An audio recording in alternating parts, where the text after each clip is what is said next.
Coca-Cola is, without a doubt, one of the most, if not the most, well-known companies on the planet.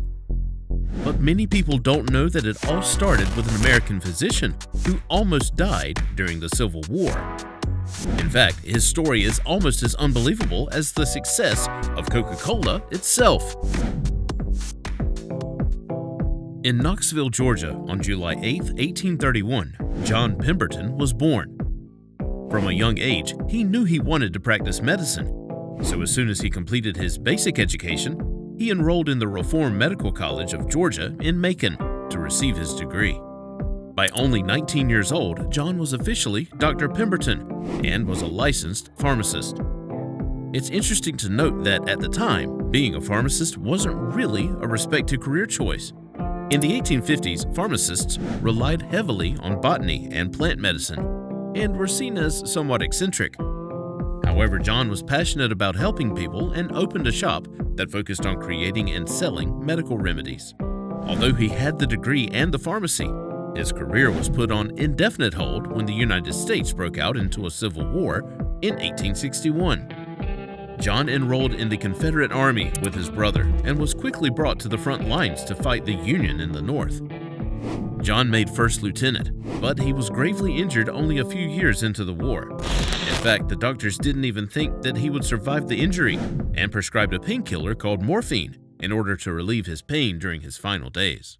But John did survive, and this experience with morphine directly led to the invention of the drink we all know and love, Coca-Cola. After the war, John and his young family moved to the city of Atlanta, Georgia, and he got a job as a senior member of a pharmaceutical firm.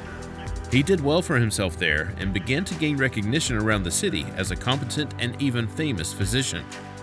Sadly, during the years after the war, although outwardly, John was excelling in his career, his personal life was in shambles.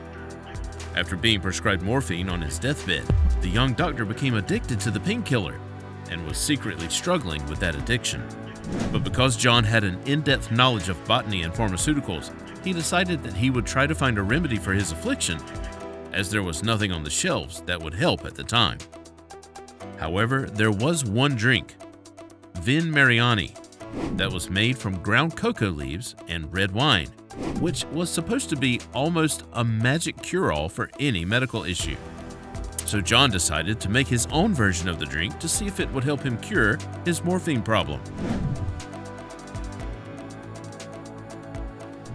John's nerve tonic and additional curing recipe included cocoa leaves, red wine, and cola nuts, and he called it Pemberton's French wine coca.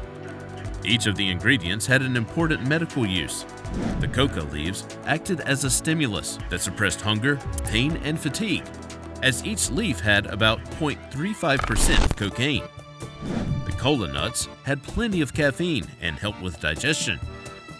John believed that his drink would not only cure addictions to morphine and opium, which many war veterans were suffering from at the time, but also depression and anxiety, which had also become prevalent after the war. When John finalized his recipe, he started selling the drink to distributors around Georgia, and it was immediately successful due to the high demand for war veterans. However, because Georgia passed a law only shortly after he started distribution that forbade the selling of alcohol, John had to adjust his recipe and remove the red wine quickly. Because the leaves and nuts were so bitter, John added sugar, citrus juice, citric acid, nutmeg, and coriander extract to create a palatable flavor. When he released the new recipe, John decided, with the encouragement of his bookkeeper, to change the name to something more eye-catching and easy to say. They landed on Coca-Cola for the coca leaves and cola nuts, and with that decision, Coca-Cola was born. But unfortunately, Coca-Cola was not an immediate success. John was extremely disappointed, but his bookkeeper, Frank Robinson, assured him that most businesses do not succeed in the first year. He also recommended that John invest in a marketing scheme. They decided they would hang banners around town, pay for advertisements on the side of trolley cars, and sell awnings with the Coca-Cola name to local businesses. It was a risky investment for the brand new company, but luckily it did the trick. Within just a few years after its inception, Coca-Cola was doing extremely well in Georgia, but that didn't mean it was smooth sailing for John. Just after Coca-Cola sales began growing, John was diagnosed with stomach cancer. His addiction to morphine returned, and both the addiction and the cancer proved emotionally and financially stressful. In order to keep his family afloat, he sold several of his shares in the Coca-Cola company, but kept about a third of them for his son, Charles Pemberton. But because Charles also struggled with morphine addiction, it seemed there was no one running the company. Frank Robinson, who had encouraged John to rename his tonic, desperately searched for a businessman who could be trusted to successfully run the Coca-Cola company since John was bedridden with cancer. And that's when he met Asa Candler. Candler saw the opportunity Coca-Cola was providing and decided to buy the rights to the name and secret recipe. Essentially, the business was now his, and Candler got right to work. Candler focused his energy on expanding the company's outreach and sold to more stores and pharmacies than ever before. But more than that, he decided to improve their marketing campaign and started giving out free vouchers for a glass of Coca-Cola at local soda fountains. Though we now know these vouchers as coupons, Candler was the first person ever to use such an idea, and it was ingenious. But in 1888, only 2 years after Candler purchased the rights to Coca-Cola, John Pemberton passed away. His addiction took over, and when he died, he was penniless. It was always John's dream that Coca-Cola would be sold around the entire country, but sadly, John missed national expansion only by a few years. Fortunately, Candler continued with the dream of national distribution and finally got Coca-Cola in soda fountains all over the continental USA.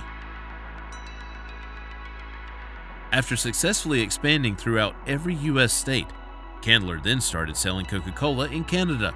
However, he couldn't seem to break into the European market. In 1899, 2 lawyers approached Candler and suggested that instead of only serving Coca-Cola as a fountain drink, he should bottle his product and sell it on the shelves. But Candler did not believe in this idea, as bottling was expensive and seemed an inefficient way to sell the product.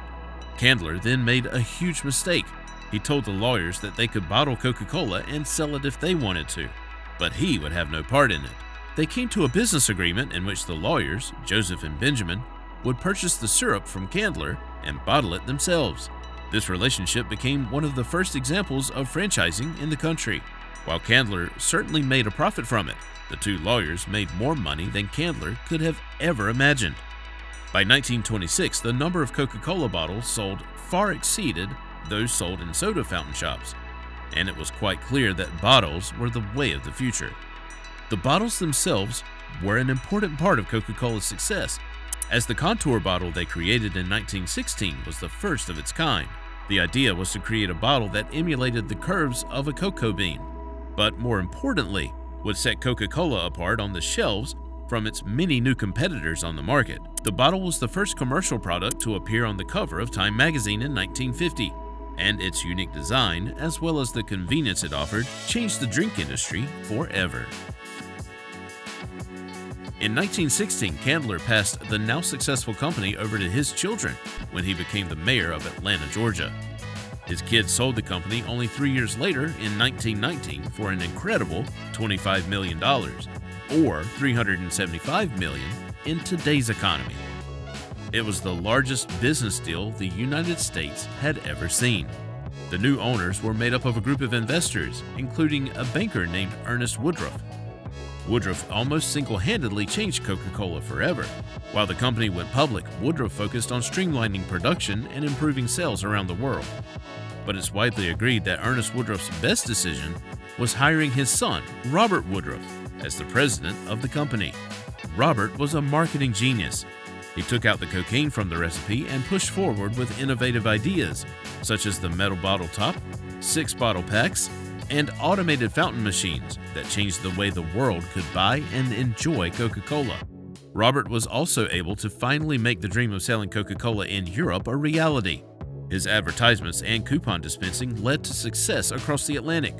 Coca-Cola was finally a worldwide product. But Robert didn't stop there. He continued with his marketing plan and invested in celebrity and athlete endorsements. And in World War II, he provided the drink to American soldiers all over the world. Many people don't know this, but Coca-Cola also created the modern version of Santa Claus as a marketing campaign for the drink during the holiday season. It was quite clear by this point that Coca-Cola had made it. But more than success as a beverage, Coca-Cola had come to define American culture and truly change the world of marketing and advertisements forever. Coca-Cola's success never faltered. Throughout the rest of the 20th century and now into the 21st century, Coca-Cola has been one of the most recognized brands on the planet. Now over 200 billion units of the drink are sold every day in over 200 countries, and the company is worth an incredible $277 billion. Although Robert retired, the company continues to use his marketing outreach, and Coca-Cola commercials and advertisements are some of the most well-known and appreciated in the world. Today, Coca-Cola is owned by thousands of shareholders and has made many men and women around the world ridiculously wealthy.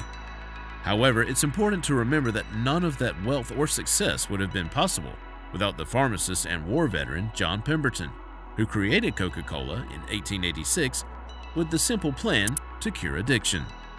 Hungry for another fascinating business story? Click on the following video to hear the crazy story about the farmer boy who created Ford.